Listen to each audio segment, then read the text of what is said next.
tão generoso e também ao Ministério Fiel por essa oportunidade. Antes de nós entrarmos no tema, eu quero apresentar para você esse livro aqui, o livro do John Piper, autor profícuo e muito conhecido de todos nós. Você que tem interesse pelas Escrituras, de aprender mais, lendo a Bíblia de modo sobrenatural. É um livro em que o Piper faz uma seleção de textos difíceis e muitas vezes negligenciados por nós. Fica aqui a dica para você que ama as Escrituras e quer aprender mais de Deus pela sua palavra. O tema que nos foi proposto é os efeitos da pornografia no cérebro e na alma. É bem possível que ao ter lido, quando você recebeu aí a confirmação da sua inscrição e toda a programação, você tenha visto ou procurado saber, curiosamente, o que significa para nós cristãos falar sobre efeitos da pornografia. E do ponto de vista neuronal, provavelmente foi a maior parte do que você encontrou aí na internet, possivelmente. Você deve ter lido alguma coisa te dizendo que esses efeitos que a pornografia causa no cérebro, eles são bem semelhantes a qualquer tipo de vício, principalmente de drogas mais pesadas, como a cocaína, a heroína, anfetaminas e metanfetaminas e outros.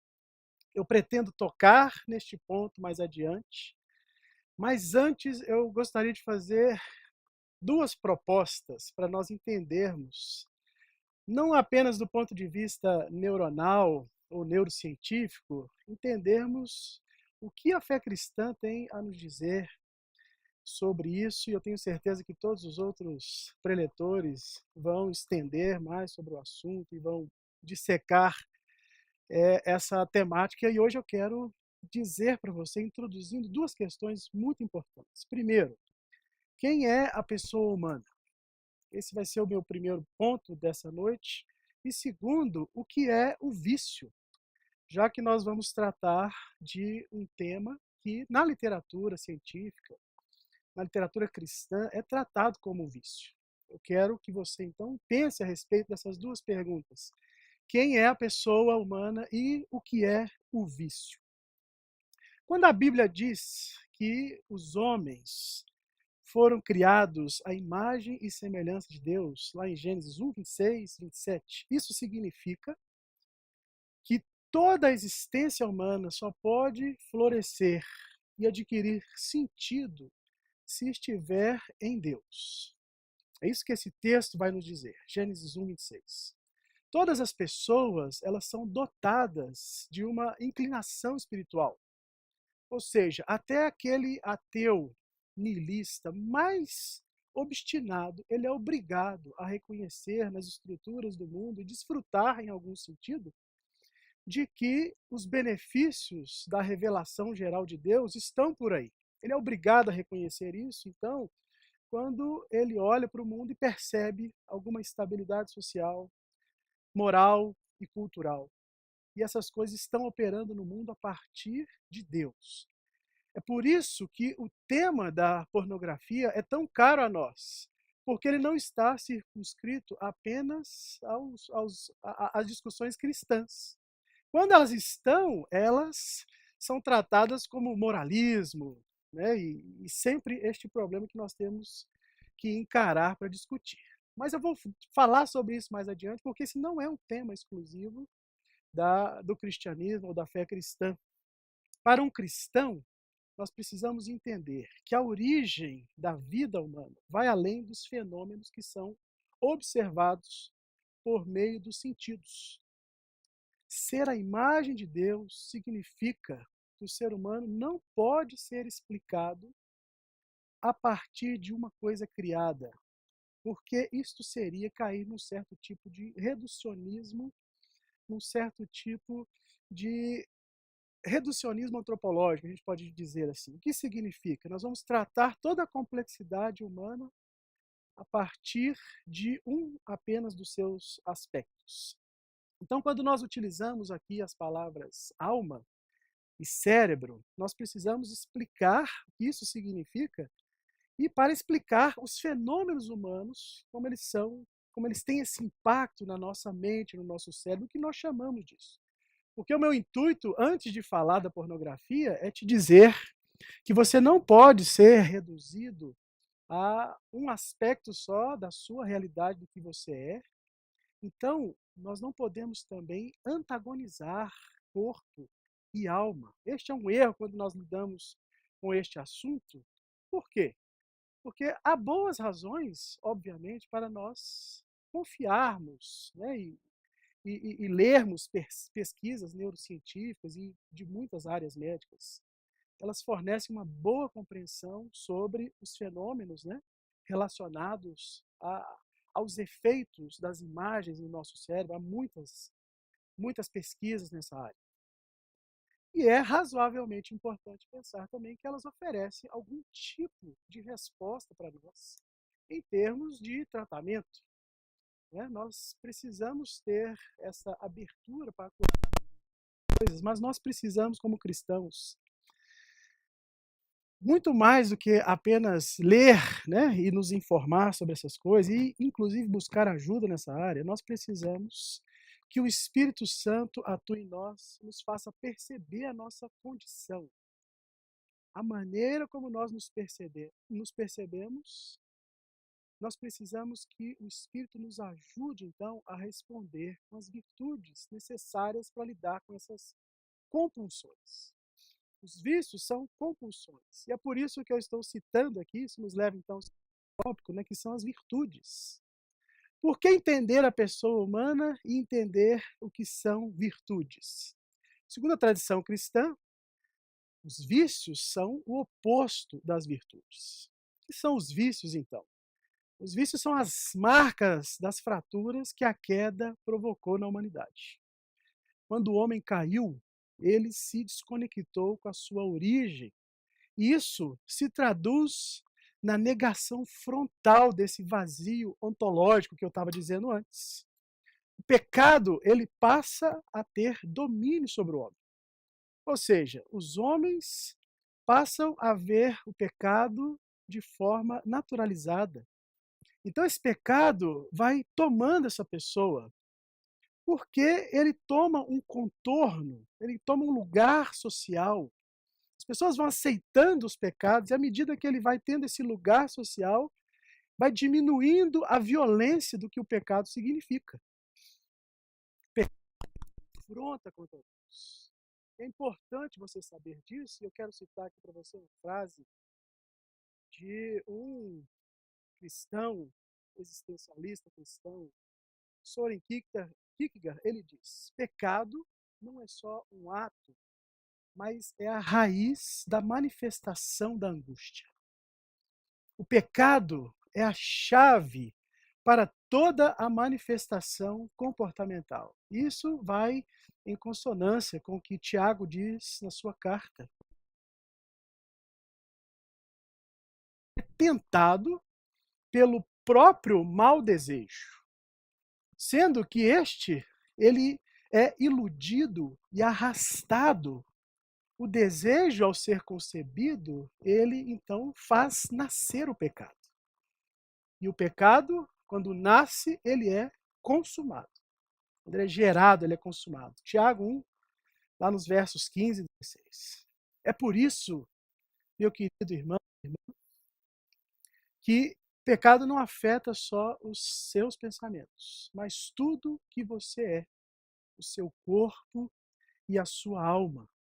À medida que ele vai se naturalizando, ele passa então a ser tratado como uma compulsão. Esse é o termo que você vai encontrar na literatura em todas as esferas científicas, né, e textos cristãos mais antigos.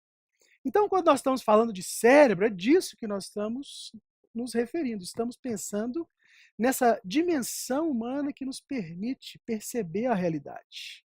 Alguém pode chamar isso de razão ou de cognição, mas o que importa, e eu quero que você entenda, a cognição é essa capacidade que nós temos de apreender a realidade, pelo sentido, sim, mas nós aprendemos os conteúdos interiores e os conteúdos exteriores. Nós somos capazes de perceber o que é verdadeiro e o que é falso, por exemplo. O seu cérebro não é você por inteiro, assim como o seu corpo não é você por inteiro. Essas duas dimensões, elas te constituem como pessoa, portador dessa dignidade que a Bíblia diz para nós e chama de imagem e semelhança de Deus. Ambas estruturas foram afetadas pela queda. Vejam, nós então, voltando àquilo que eu coloquei na minha introdução, não podemos desconsiderar de maneira alguma o que estudos recentes sobre pornografia dizem sobre como isso afeta o cérebro.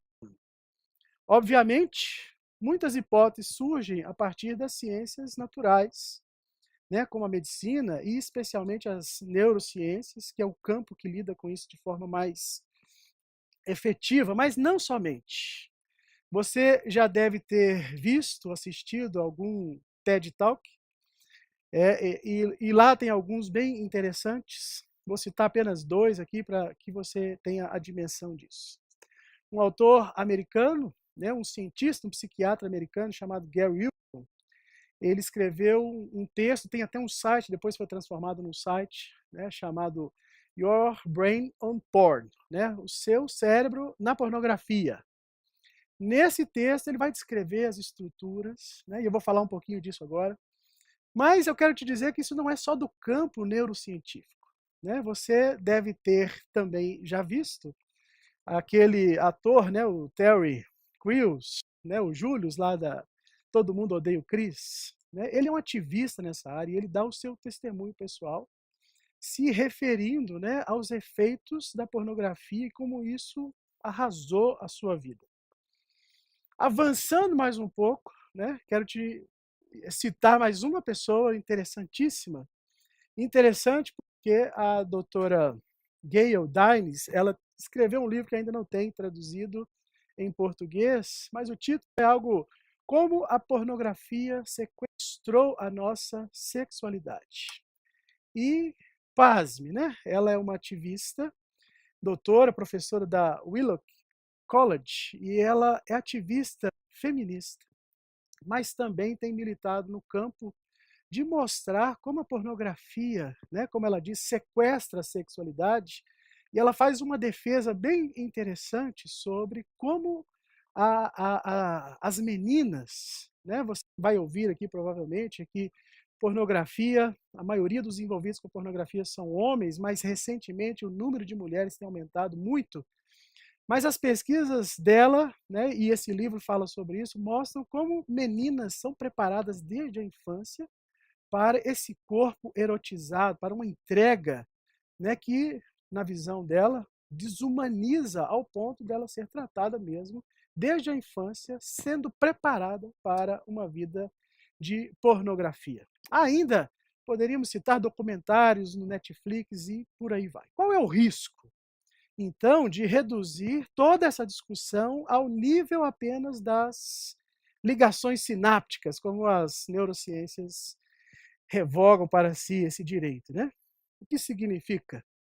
Né, que quando você faz lá o exame de neuroimagem, aplica-se um contraste, né, e expõe essa pessoa à pornografia, aquela área do cérebro, ela acende, né, e isso fica conhecido aí como a, o sistema, né, que produz prazer, que na verdade é um sistema de recompensas, que ele é alimentado, né, por aquela famosa dopamina, né? Quem nunca ouviu falar que o prazer é provocado por uma dose, né, alta de dopamina? O que pouca gente sabe é que isso não é contínuo, isso não tem um efeito contínuo. E é isso que leva ao vício da pornografia. As ciências naturais mostram para nós, né, que essa exposição, isso é feito em laboratório, com animais, inclusive.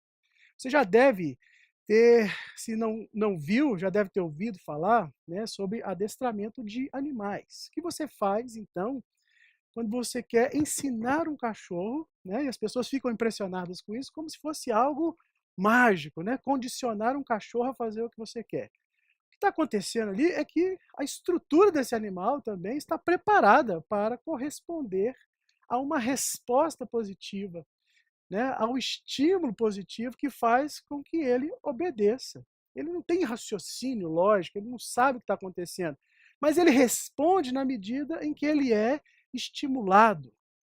E se você ligasse o mesmo tipo de aparelho lá na cabeça deste animal, você perceberia que as mesmas áreas cerebrais iriam acender. Acontece a mesma coisa com nós seres humanos. Quando nós somos reforçados, e é isso que a pornografia faz, é um reforço contínuo de uma imagem que provoca na sua cabeça, né, em toda essa região cerebral aqui do córtex pré-frontal, ele é ativado, isso produz realmente um prazer. Não há como negar isso, porque é visível. Né?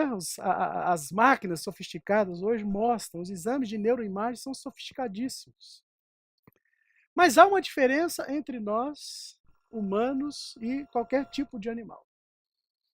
Você não é determinado por essas ligações sinápticas. Ao te fazer como imagem e semelhança de Deus, Deus também te deu algo maravilhoso, que é a sua capacidade de escolher, de liberdade, de produzir o sentido para a vida a partir daquilo que você lê na sua realidade. É por isso que é tão importante falar do que é a pessoa humana. Há muitas pesquisas, eu quero citar alguns dados para vocês, que você não vai mudar simplesmente tomando uma dose de dopamina ou de qualquer outro neurotransmissor. Não vai. Por quê? Porque existe uma diferença humana. Você pode, por exemplo, em pesquisas em psicologia, fazer dois pombos jogarem ping-pong. O que acontece? Você nunca vai ensinar para esse pombo que um tem que vencer o outro. Eles vão ficar jogando eternamente, porque o máximo que é possível fazer é o movimento, né? É o condicionamento. Mas você não vai ensinar para um pombo ou para um rato que ele tem que ter liberdade. A competitividade não aparece nesse momento. Então nós podemos aqui citar agora, dito tudo isso, né? Podemos citar quais são os efeitos e como nós vivenciamos, como nós sentimos. O principal motivo dessas pesquisas, né?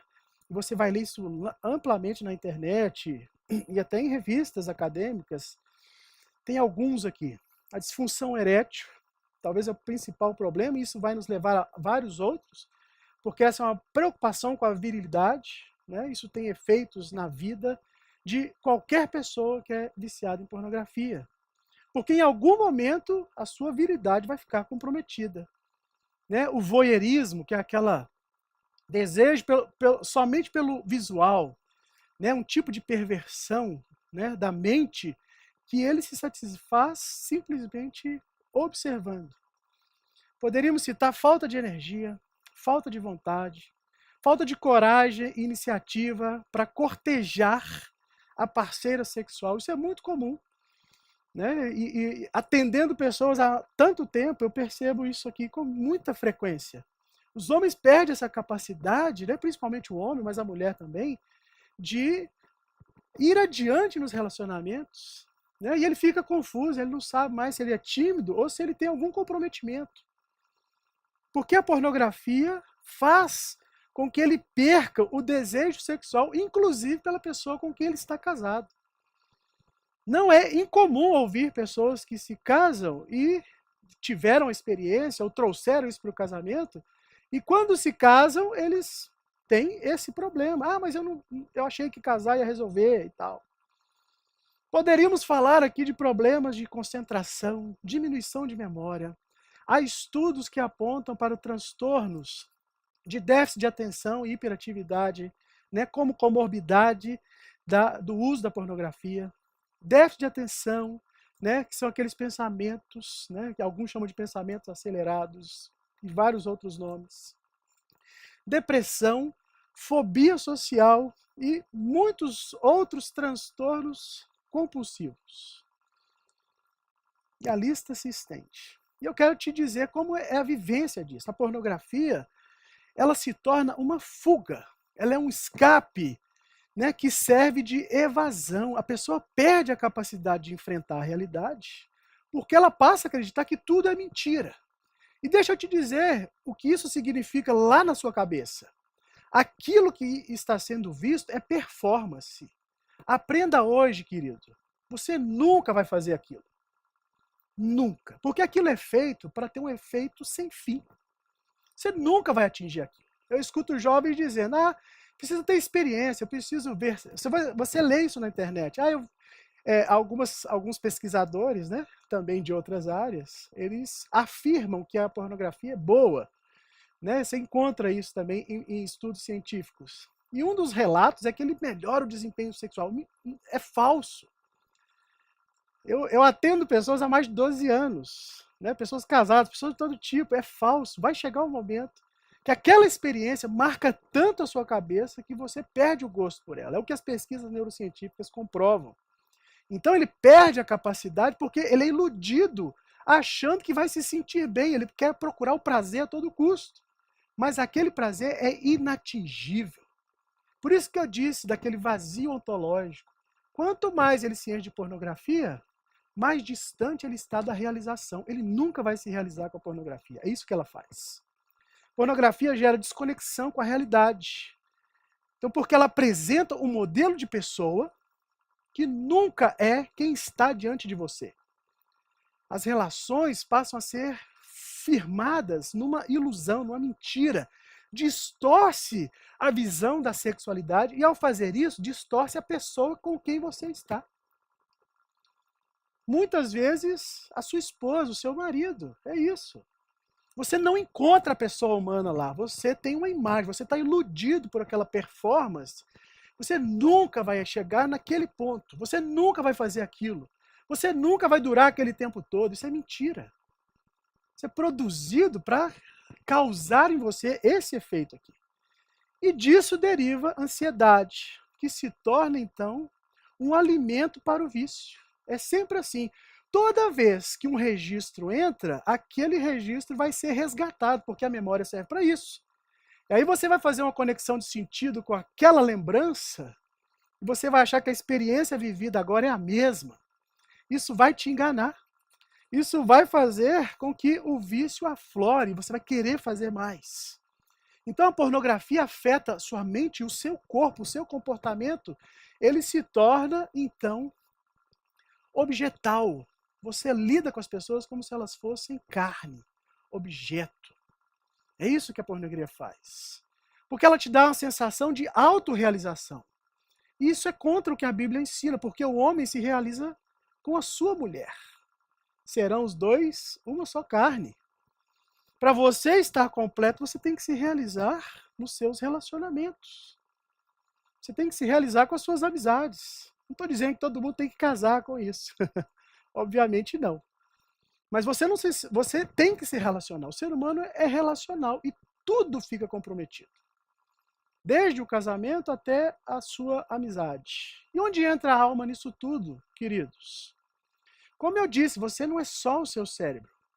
A alma, então, é essa dimensão que está ligada também ao seu corpo, à sua essência, à sua natureza, mas ela tem o seu ponto dominante, ela te dá o equilíbrio da realidade. É ela que dá o caráter da sua personalidade, da sua individualidade. Calvino, ele chama de a alma, né, de a essência imortal que constitui o ser humano, que se prova pela consciência que responde ao juízo de Deus, discernindo entre o bem e o mal. Está lá nas Institutas, no capítulo 1.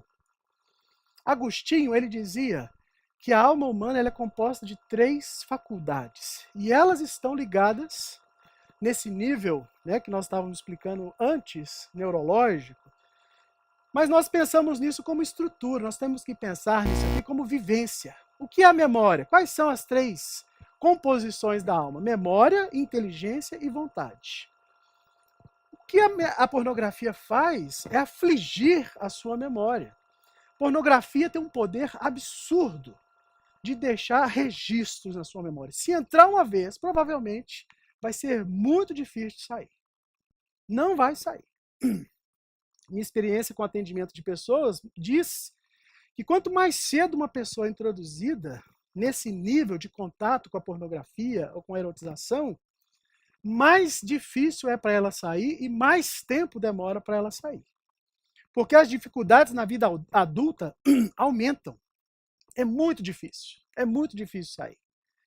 Então, a memória guarda esse registro. E o que é inteligência? Inteligência não é o que a ciência moderna diz, não é a capacidade de fazer cálculo, não é só lógica. Inteligência é o que, neurologicamente, é o que integra tudo que o seu cérebro é capaz de fazer. Então, tem a ver com intuição, tem a ver com a percepção, tem a ver com os sentidos também, obviamente, tem a ver com a atenção, tem a ver com tudo que passa nisso que nós chamamos de alma. E entenda a alma, né, não é o nosso propósito, mas é como sinônimo de espírito em algum sentido. E afeta também as vontades. O que é a vontade? É a faculdade do querer, de desejar. É a faculdade, então, de ter vontade, de escolher, de praticar certos atos livremente, porque você é assim, Deus te fez assim. Se o Espírito de Deus não governar suas vontades, isso está escrito lá em Efésios 2, você se lembra? Quando você estava morto nos seus delitos e pecados, quem dominava a sua vida? Paulo diz aos Efésios, nós éramos dominados pela vontade da carne e dos pensamentos. Ou seja, nossas vontades eram governadas e estavam cativas ao pecado. Quando você se converte, muitos cristãos erram aqui. Ele acha que não pode mais desejar. Não é isso. Deus te fez um ser desejante. Quando você se converte, não significa que você deixa de desejar. Agora você está vivo, então agora você é capaz de desejar o que é certo. Você é capaz de desejar o que Deus te mostrar. Isso significa que o Espírito de Deus passa a governar tanto o seu corpo como a sua alma. Memória, inteligência e vontade são as faculdades da alma. Então, se o Espírito governa a tua vida, essas coisas se manifestam, e a tradição cristã chama isso de virtudes. As virtudes cristãs são um reflexo de Cristo na tua vida. A sua Bíblia, lá no livro de Gálatas, diz que isso é o fruto do Espírito. São essas disposições morais da pessoa, é o caráter da pessoa, é como você é visto no mundo, porque as suas ações passam a revelar quem você é. É isso que Paulo está dizendo aos Gálatas. A pornografia, ela deve ser pensada como esse vício, por quê? Porque a raiz dela é o pecado paradigmático.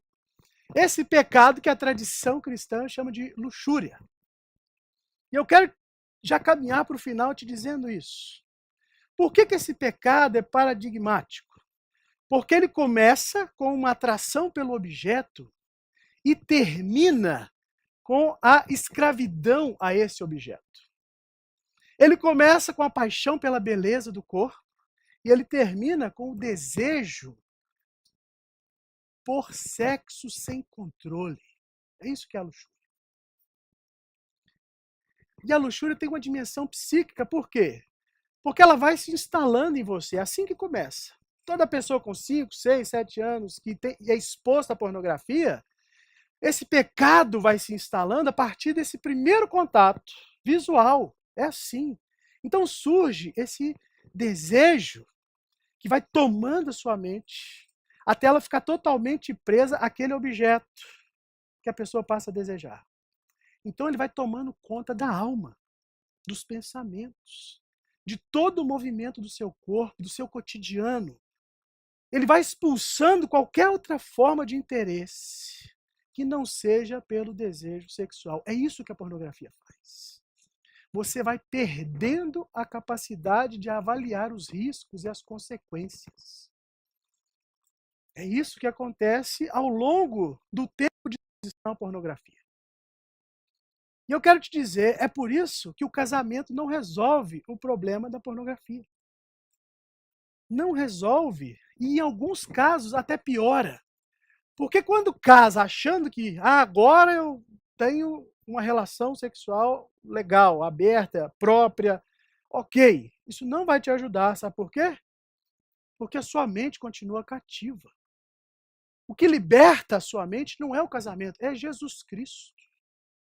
Porque se o seu corpo e a sua alma estão cativos ao que antes só afetava você, agora, por que eu disse que piora? Agora afeta também quem você diz que ama.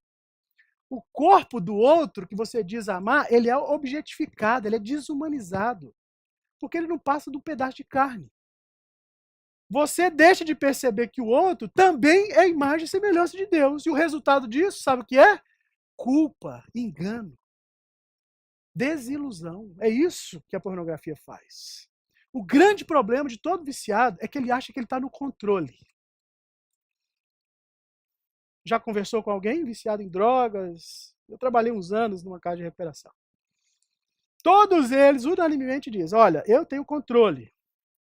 E eu quero te dizer hoje, para a gente terminar, ter fé, querido irmão, irmã, jovem, em algum sentido, não é ter controle, é entregar o controle da sua vida para Deus. E você só faz isso lançando toda a sua ansiedade sobre Jesus Cristo. Ele diz que quem comete pecado é escravo do pecado. Mas se Cristo te libertar, você verdadeiramente será livre. E ser livre é se prender ao amor de Deus, tornar seu filho pela adoção que ele nos deu em Jesus. E viver essa liberdade e aceitar quem governa as nossas vidas é o próprio Jesus. Então, que nós possamos reconhecer isso pela sua palavra, possamos amar esse Deus. É assim que eu quero orar com você. Porque a palavra de Deus diz, e o Senhor Jesus nos diz, que aquele que tem os meus mandamentos e os guarda, este é o que me ama. Se você ama a Deus, entregue a sua mente, o seu coração, o seu corpo para Ele. Nunca diga que é impossível, porque o Espírito nos ajuda em todas as nossas dificuldades. Vamos orar? Senhor, Tua palavra é o que ilumina o nosso caminho, e é ela, Senhor, que vivifica o que somos. É ela que diz para nós o que é a verdade e onde as coisas no mundo estão. Então, Senhor, que a Tua palavra ilumine a nossa mente, coração e direcione o nosso corpo, as nossas pulsões, as nossas compulsões, para que possamos submeter tudo isso a Cristo e na ajuda do Teu Espírito. Que cada um desses jovens possam receber. Se alguém tem dificuldade nessa área, receba de Deus a palavra viva que penetra mente e coração. Vai lá nas instâncias mais profundas para dizer que é possível ser livre se Cristo libertar. E nós amamos nos prender a Ti, porque nós não escolhemos, nós fomos atraídos. E se fomos atraídos pela voz do bom pastor, Ele cuida de nós. Então, Senhor, meu pedido hoje é que o Senhor ajude cada jovem a confiar na Tua palavra e viver por ela. Em nome de Jesus. Amém.